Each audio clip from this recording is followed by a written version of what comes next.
फरीदा राज में अगर कुछ गलत होता था तो डेवलपमेंट भी उन 10 सालों की उठा के आप देख लो, 9.5 साल की इतनी हुई है कि जब से हरियाणा बना है कभी भी नहीं हुई। और अब सिर्फ भ्रष्टाचार हो रहा है डेवलपमेंट के नाम पे। आप दिखा दो कि रंग पोतने के अलावा, क्या बात है विधायक जी, बड़ी बड़ी फोटो लगाने के अलावा अगर कुछ हुआ है? सर बड़ी बड़ी सड़कें बनी हैं, वो भी तो ये कौन सी सड़कें? ये रोड बने हैं जो सर, अब जो रोड बने अब मैं आपको बताता हूँ, पहले भी थे। अब नहीं मैं बता देता हूँ। इस करनाल में किस किस काम के नाम के पैसे उड़ाए नहीं गए? स्मार्ट सिटी बन गया तो अभी एक बार आप पूछो तो भी कितने पैसे खत्म कर दिए। जो आदमी स्मार्ट सिटी के नाम पे पैसे को उड़ा के, ये लाइटें लगी थी कितनी जल्द चलती हैं भाई? हर रोज वहां पुलिस वाला खड़ा होता है और फिर पुलिस वाले क्या जरूरत है जब लाइटें लगी, क्योंकि वो चलती ही नहीं। 4 दिन लगी। नगर निगम वाले कहते हैं जी हमें तो पता ही नहीं लाइट लगी है, कहाँ से लगाई है, किसने रेजोल्यूशन पास कराया, किसके माध्यम से लगी। तो यहाँ करप्शन की नर्सरी है करनाल में। अभी हमारे पंडित जी कह रहे थे, हमारे माननीय मुख्यमंत्री जी उस नर्सरी के कॉलेज के प्रिंसिपल हैं। भाई एक डीसी भ्रष्टाचार करे तो क्या मुख्यमंत्री को नहीं पता है? तो फिर वो इस लायक नहीं है कि वो मुख्यमंत्री रहे। ये मेरा मानना है। हमारे यहाँ पे लोग कहते 1500 करोड़ का घपला हुआ है। आप ही बता रहे हो, आप ये भी बता रहे हो कि अब डीसी को नोटिस हो गया है। मैं तो पिछले 20-25 दिन से सुन रहा हूं कि डीसी को नोटिस हो गया था। सुनी सुनाई बात ये भी है कि उसने बड़े बड़े जो ऊपर मगरमच्छ बैठे हैं दिल्ली में, वहां तक पहुंच बना ली और उसको रोकने की कोशिश की। आप लोगों ने यहाँ के एमपी से भी पूछा कैसे बुखला गया हो, कर दो पर्चा दर्ज मेरे खिलाफ, पर्चा दर्ज कर दो। अरे अगर आपने भ्रष्टाचार नहीं किया है तो पर्चा क्यों दर्ज करते हो? अगर किया है तो होगा ही, आज नहीं होगा तो कल हो जाएगा। और मैं तो सीधी बात करता हूँ ईमानदारी से, मेरे को भ्रष्टाचार से मेरे को नफरत है। और मैं लोगों को कहता हूँ जो मेरे पास आते हैं, भाई ये तो जहर है, थोड़ा खाओगे तो 4 दिन लंबे जाके मरोगे, जल्दी खा लोगे जल्दी मरोगे, जहर ही खाना है। आराम का माल ना किसी को हजम होया आज तक, सदियों से ये हम जानते हैं। और यहाँ पे भ्रष्टाचार का अड्डा है। ये मैंने विधानसभा में भी कहा, आप लोगों ने सारे ने सुन लिया, सारी वीडियो आती मेरी, तो पंडित जी गवाह हैं। और मैंने मुख्यमंत्री का नाम लेके कहा, मुख्यमंत्री जी लोग कहते हैं कि आप ईमानदार हो, पर मेरे को शक है दीपक तले अंधेरा कैसे? करनाल में भ्रष्टाचार हो रहा है, डीटीपी फंस रहा है, तहसीलदार फंस रहा है, एससी स्मार्ट सिटी का फंस रहा है, और डीसी को ट्रांसफर करके प्रमोशन देके गुड़गांव भेजा जा रहा है। ऐसा घटिया राज तो मैंने देखा ही नहीं। अरे किसी को सजा तो दो। जितने घपले हुए, चाहे वो शराब घोटाला, चाहे रजिस्ट्री घोटाला, चाहे कोई भी घोटाला, यहाँ का एनडीसी घोटाला होया था, विधानसभा में हमने उठाया, उसके बाद कोई कार्य नहीं। आज एक भी ऐसा घपला हो जिसके ऊपर जांच बैठी हो। आप मेरे को शराब घोटाले पे एक सारे आप करनाल के गवाह हो, पत्रकार हो, मेरे से ज़्यादा जानकारी आपके पास है। भाई शराब घोटाले में सड़क पे कौन जा सकता था? या तो पुलिस, या सरकारी आदमी, या पत्रकार। तुमने घोटाला तो नहीं कराया? मेरा सवाल है, अगर तुमने नहीं कराया तो सरकारी आदमियों ने कराया होगा। और अगर सरकारी आदमियों ने घोटाला किया तो क्या इस स्टेट की सीआईडी फेल होगी थी? क्या मुख्यमंत्री को रिपोर्ट नहीं किया उसने? और अगर मुख्यमंत्री को रिपोर्ट किया तो फिर उसको रोका किसने? मेरे पास तो ये भी रिपोर्ट है, लेकिन यहाँ जांच का विषय नहीं है अभी, क्योंकि सरकार में जांच हो ही नहीं सकती। न्याय की ये सरकार ही नहीं है, तानाशाही सरकार है। इनको तो सिर्फ वोट के तरीके से मतलब है। विधायक जी आपके साथ में बैठे हैं पंडित जी विधायक फरीदाबाद से, उन्होंने कपड़े उतार दिए हैं, आप कब उतारोगे? नहीं, मेरे को कपड़े उतारने की जरूरत नहीं, मैं तो जूत उतारूंगा। और जूत से काम लूंगा। पंडित जी है ना ये तो, पंडित जी का तो कपड़े उतार के काम चल सकता, मैं तो जाट आदमी, मेरा नहीं चलता। मैं तो जूत से काम लूंगा और जूत के साथ इनको सीधा करूंगा, मेरा सीधा काम है। मैं तो मुख्यमंत्री के सामने कहता हूं और मैं कहता हूं कि अगर इनमें हिम्मत है तो फिर इस भ्रष्टाचार को लीगल कर दो, काम खत्म करो।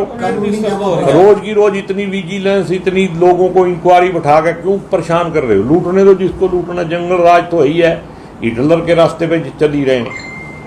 इस देश का नाश करने का ठेका अगर किसी के पास है तो वो आरएसएस के पास है। और राम जी जैसा नाम लेके जिसको दुनिया पूजती है, उसका नाम बदनाम करने का भी ठेका किसी के पास है तो वो आरएसएस है।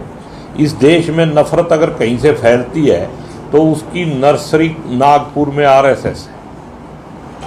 ये जो सारा सिस्टम खराब हो रहा है देश का, मैं कहता हूं भाई हमारी संस्कृति खराब हो रही है जी।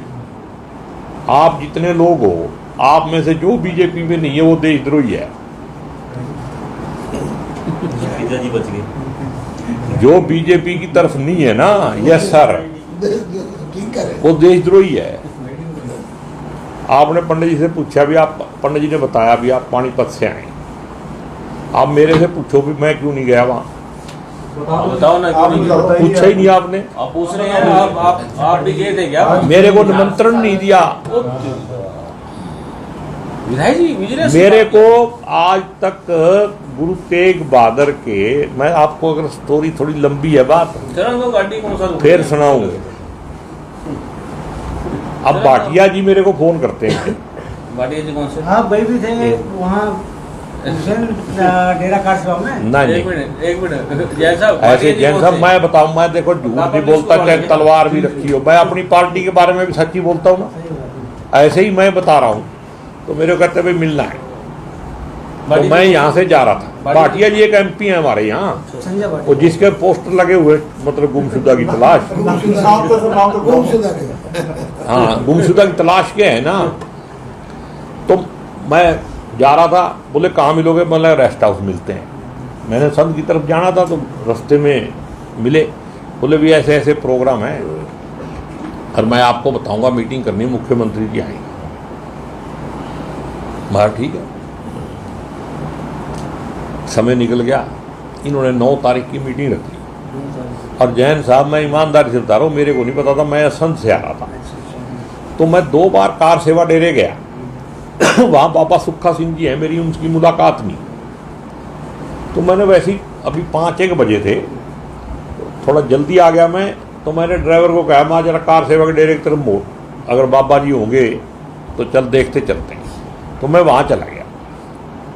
तो मैंने देखा भाई, अंदर गया मैं तो 2-3 जो पुराने अकाली दल के एजेंट थे वो भी बैठे बाबा जी के पास। तो मैंने कहा भाई, चुपचाप मेरे को देख के वो एकदम, भाभी क्या कर रहे हो? बोले जी कल यहाँ मीटिंग है। क्या एकदम क्या हुआ? डर गया आपको देख के? बस आप समझ गए, सहम गए वो। कई बातें बिना कहे समझी जाती हैं। तो मैंने कहा भाई तुम गलत काम कर रहे हो। बाप हमारा और जन्मदिन कोई और मनाएगा उसका। मेरे को तो ये बात जची। वहाँ मेरे को भाटिया जी मिले। मैं गया, उनके बुलाने पे नहीं गया था ना, मैं मीटिंग में गया। जो उन्होंने प्रचार किया, बाद में भी गोगी भी आया था वहाँ। तब लोचन को भी फोन किया, गोगी भी सवेरे आ रहा, तू भी आ। लोचन तो मिठाई का डब्बा लेके आया। चलो वो एक अलग बात है, कोई काम किया होगा, कुछ लिया दिया, मतलब वो मेरा नहीं लेन देन। तो मेरे को कहते ओहो, मेरी मुख्यमंत्री से भी बात हो गई थी, मैं तो आपको भाई साहब फोन करने ही वाला था। ड्रामा देखो, पर चांस अगर मैं सामने पड़ गया तो फोन करने ही वाला था। और मेरे को मूर्ख समझ रहे, बोले सवेरे आना आप। क्यों आऊंगा मैं? अब भी मेरे को हर कोई भी सरकारी बात होती है तो उसकी चिट्ठी आती है। मेरे को कार्ड नहीं भेजा। एक फोन आया मेरे को चंडीगढ़ से, ईमानदारी से बता रहा हूँ, जो बात सच्ची है वो सच्ची है। एक राजू नाम का लड़का है, उसने मेरे को पीआरओ के ऑफिस से फ़ोन किया। यहाँ एक आदमी आता है DPRO ऑफिस से, कहता है जी ये 20 कार्ड हैं और 20 पास हैं, ये आप लोगों को दे देना जिनको आप वहाँ लेके आओगे। मगर तुमने मेरे को तो बुलाया नहीं। देखो तमाशा, मतलब राजनीति का घटियापन देखो आप। ये धार्मिक फंक्शन में हो रहा है जहाँ सिर्फ वोटों के लिए मतलब गुरु तेग बहादुर की तरफ ध्यान दिया जा रहा है, वरना गुरु तेग बहादुर के तो ये मतलब पूरा देश रोज पैर धो पिए ना तो भी उसका कर्जा नहीं उतरता। लेकिन इन्होंने उसको भी राजनीति का मोहरा बना दिया। मैंने कहा भाई मेरे को ना पास चाहिए और ना मेरे को कार्ड चाहिए थे। भाई मेरे को तो तुम इनवाइट नहीं कर रहे, पहले मेरा कार्ड तो दो भी विधायक जी, ये आपका कार्ड है और आप वहाँ आमंत्रित हो। ये हमारे पंडित जी हैं, इनको फरीदाबाद में कार्ड मिल गया और मेरे को करनाल में नहीं मिला। फिर मेरे को पूछते लोग भी आप जाओगे? माँ भाई मैं तो जिस दिन खुद सक्षम होगा गुरु तेग बहादुर का जन्मदिन में मना लूंगा। मेरा गुरु तेग बहादुर की तस्वीर में विश्वास नहीं है, उसके उपदेश में, उसके जो चरित्र था, जो उसकी कुर्बानी थी, जो मर्यादा थी, उसके अंदर विश्वास है। और मैंने तो जन्म ही उसकी गोद में लिया, तो मेरे को किसी सरकारी व्यवस्था के सहारे की जरूरत नहीं है। ऐसी ठगी जो राम जी के साथ कर रहे हैं वही आज के दिन वोटों के लिए गुरु तेग बहादुर जी के साथ कर रहे हैं। और ये तो मैं आपको दावे के साथ कहता हूँ, अगर RSS रही और लोग इनके छलावे से बाहर नहीं निकले तो एक दिन कृष्ण जी और राम जी के नाम पे भी झगड़ा होना है। विधायक जी ये बात लिख लेना आप मेरी। विधायक जी मनोहर जी पे विश्वास है आपको? कौन मनोहर? मनोहर लाल जी। नहीं, मनोहर लाल अगर व्यक्तिगत हो, एज ए व्यक्ति मैं विश्वास कर सकता हूँ, एज ए CM तो ही जे जीरो।